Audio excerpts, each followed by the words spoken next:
Hi guys, and welcome to the first instalment of Slinky TV. It's Saturday, February the 4th, and the date of Slinky's first event of 2012, Superheroes of Slinky. Now, as you can probably tell from my attire, it's a little bit cold, but we won't let that deter us. Tonight's show is scheduled to sell out. We've got Lisa Lashes, Jules and Fergie playing in the main room alongside myself and my fellow resident Dav Gomrass. It's just coming up to 2:45 in the afternoon. I've been at the venue for a few hours already setting up, so let's go and check it out. So here we are in the main room, where obviously it's going to be going off tonight.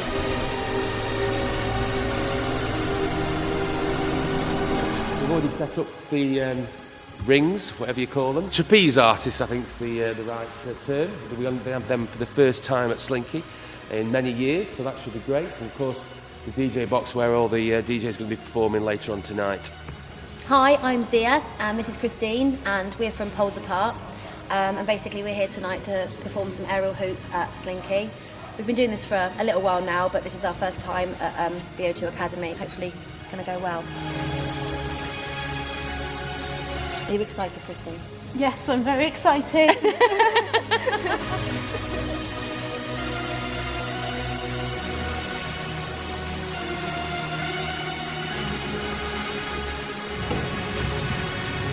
Yeah, it's locked in, isn't it?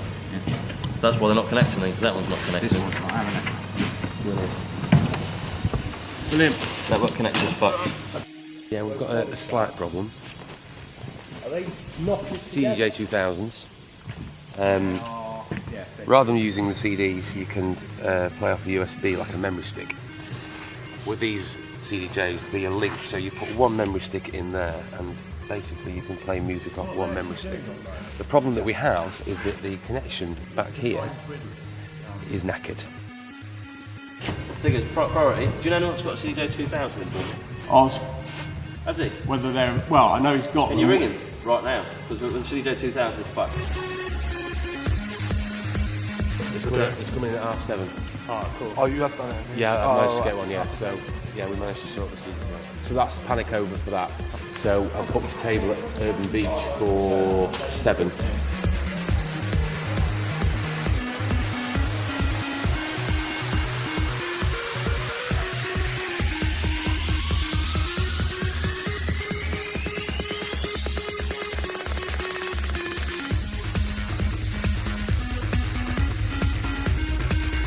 So, slight problem. Weather is obviously very, very bad. So Lisa can't make it, which is obviously a bummer, but she's going to play for us on Halloween instead.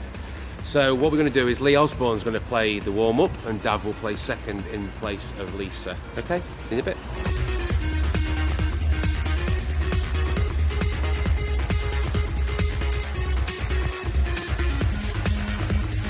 Hey, Lee!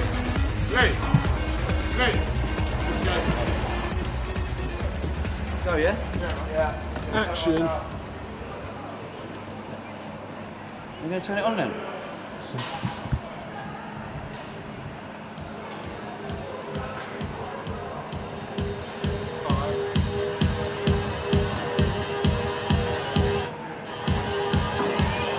shall I keep it there, yeah? Yeah, keep it there so I'll whack it right at this end. Leave it there, yeah?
Backstage at Slinky, we're here with Lee Haslam, the runner of all things Slinky nights at the Opera House. Lee, you're a bit of a Slinky veteran like a lot of the DJs playing tonight. When was the first time you came down here? I think the first time I played at Slinky was probably about 97.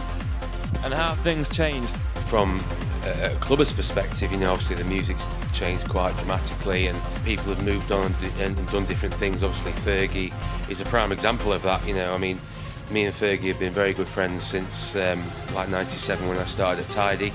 We were having a conversation earlier about the fact that obviously when we both started in our careers, we were obviously both playing hard house, and obviously now he's doing techno and he's moving to the US.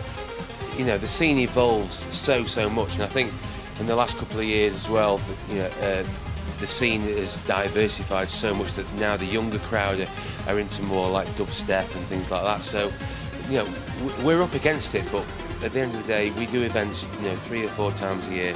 We put the best possible lineups that we can on. Slinky's a global brand, and that's what we have to think about, because it's not just the UK scene that we have to cater for. Moving forward, obviously it's our 15th birthday. We've got Paul Oakenfold, John O'Callaghan, we've got Marcus Schosso. Obviously John and Marcus are DJs that have really progressed over the last few years. Paul, household name, you can't really find any bigger name for that. So that lineup for me really encapsulates what Slinky's all about, and that's the ethics that we're going to carry on moving forward. Backstage at Superheroes of Slinky now with Dav Gomrass, long-standing Slinky resident. Dav, is it Dave or Dav? It's whatever you want. And why is it Dav rather than Dave? Well, it's just because originally I've been DJing for years and years and years, and my mates were like, well, you're not really Dave, are you? And I said, well, what am I then? They went, you're Dav. I went, okay, yeah, that's my DJ name. And wasn't there a situation where you had to play for longer because someone didn't turn up? I've had to do that a couple of times. Tonight's a classic example. I mean, Lisa was meant to come. She couldn't make it down. Lee Osborne ended up doing a warm-up. I did the second set. Lisa's actually been late previously, and I've had to cover her. The very first time I actually played, Daniel Bailey was on. Daniel Bailey was ill, had the lurgy.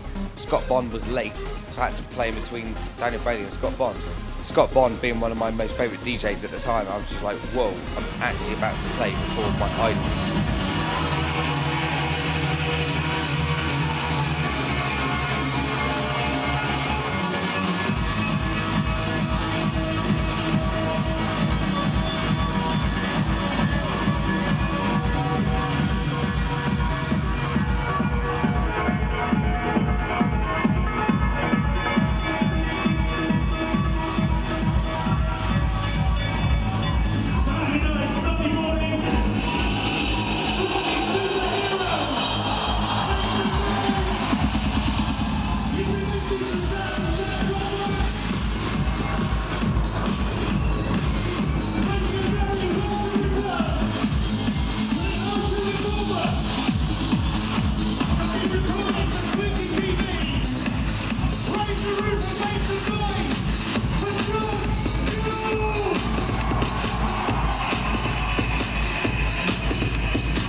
Judge Jules has just come off. Jules, how was your set?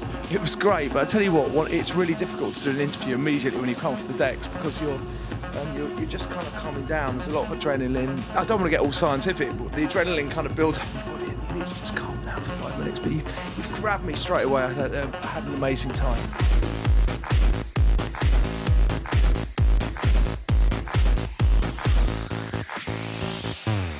Can you remember your first year at Slinky, your first time at Slinky? No, to be honest, because I played here at the Opera House. There was a bit of a deja vu thing, I suppose, but no, I couldn't tell you the first time, but there were so many great experiences. And what's next for Judge Jules? You've been producing a lot in the past. Have you got any big productions on the line? I actually played probably more of my own new productions this week. than I've played at Slinky in a long time. So I've got loads and loads of new stuff, and it's a really receptive crowd. But not just about being a receptive crowd. I really wonder how producers who aren't DJs manage to make records without the ability to kind of road test them before an audience. And tonight I must have played sort of 6 or 7 of my productions, and it's, you know, I've got loads and loads of new tunes, and hopefully people will like at least 1 or 2 of them. Dubstep's taking quite a kind of spotlight at the moment. Do you think there's kind of a trance merge with dubstep that might take the limelight soon? I think there are plenty of trance records with some dubstep in them, but ironically, the point at which dubstep is the buzzword in everybody's voice is the point at which the scenesters have kind of moved on to something else, and ironically, the same scenesters in London who kind of made dubstep what it is are talking about UK garage again, which is kind of weird. You know, if something makes my rib cage kind of rumble on the dance floor, then it's good as far as I'm concerned, and both those do that, and so does trance. Inevitably, the nature of any form of art is that people are kind of looking for the next thing, and ironically, I think dubstep is not yesterday's news, but it at a mainstream level, but it is yesterday's news at a scenester level. Well, thanks very much for talking to us, Judge Jules, Mr. Jules. What do you like to be called, actually, out of interest, on a sort of name basis? Anything you like. Dave? As long as you got a nice smile. I don't know. That sounds really gay, but I don't really.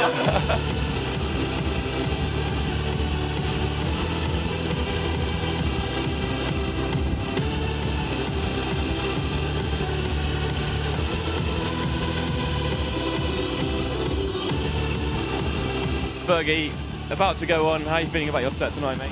Yeah, waiting for my superhero powers to kick in.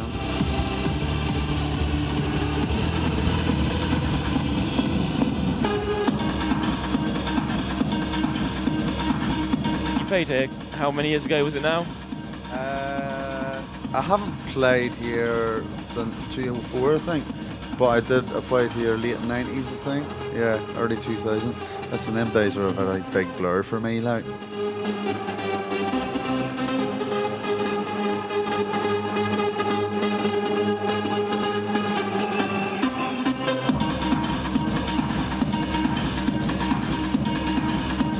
We gather you're taking it back a few steps. How's it changed between what you're playing now generally and what you played back then? Well, I'm going to be playing the stuff that I did play back then. But sort of 2000, that's when I changed my sound. I stopped playing hard house, everybody knows. And I found myself heading down the more techno route. So that's what I've been doing. So this year, I decided to go back and do some of these old gigs. The gigs that I said I would never do, but I am doing them. Yeah. You said you played Slinky in 2004, you said it was the last time you played it, and how has it changed since back then when you started in 2004? That room is a special place, you know what I mean? It would take somebody really shit to not really absorb the atmosphere, do you know what I mean? It's always been a great crowd. I think, you know, once you're behind the decks, you know, and you're just looking at all the crazy fucking ravers, like, you just go on a mission, like.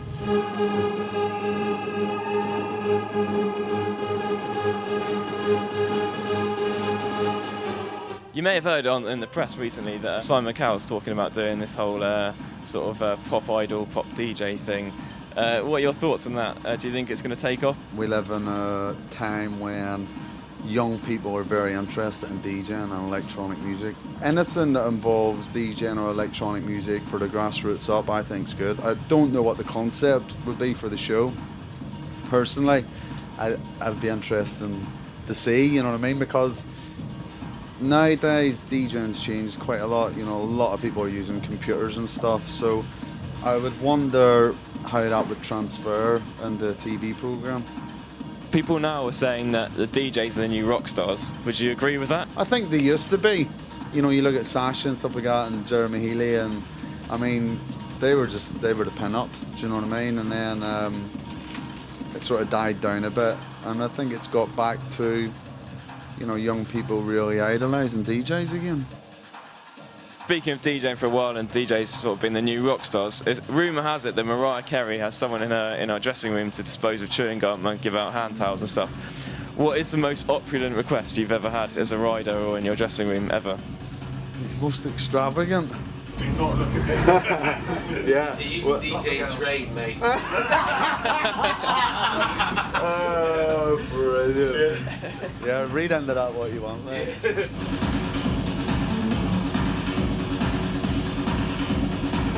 Some DJs, you see them on sort of flyers and stuff doing these like 6 or 7 hour, 8 hour sets. What's the longest set you've ever done? 6 hours. And where was that? God's Kitchen. Was that back in the Hard House days, or was it some more current techno days? That was when I didn't really know what I was doing days. It was in a sort of transition period of playing absolutely everything. And did you take the government recommended allowance of, you know, like 20-minute break every 5 hours or whatever it is? I did. Out there was called a smoke break. So what do you do when you do that? Just put on a long mix, or just get someone to do it for you? I just see whoever's on the DJ booth, like, just, all right, son, you carry on there.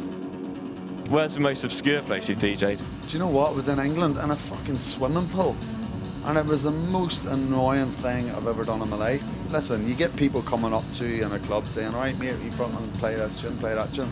See when you're in a swimming pool, like, and they're all dripping over you and all that sort. Honestly, a swimming pool. You ever DJ'd in a swimming pool? It was a nightmare. That one wasn't trade? Wasn't trade, no. That was a different kind of pool, like. I'm guessing, as you know, as a DJ that travels around, DJs, you get interviewed quite a lot. Is there any question you've ever wanted to be asked that you've never been asked? They've never asked me about what I drink. Do you want a drink? Yeah. Do you want a drink? Yeah, that we do. So, can you get us a drink? What do you want? Talk to me like that. Bavaria. Please? Non-alcohol.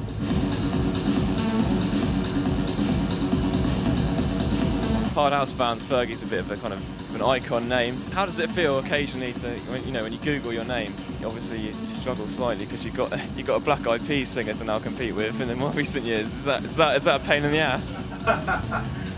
Funny, like. No, it's very. I actually do think it's funny because I tell you what, I got a booking request at the start of January for 3 gigs in India. We were going along with it, blah blah blah, until the promoter came back and the question was, well, you know, how long is she going to sing for? What's that all about? Is that the first time that's happened? No, it's not the first time it's happened. It's the most recent time it's happened. But yeah, you know, there's too many Fergies here now. And how are things going for the Eccentric label? Really well. I mean, obviously I had the album out, which done really well. It won award for best album there. So yeah, I mean, you know, we're just keeping along with that.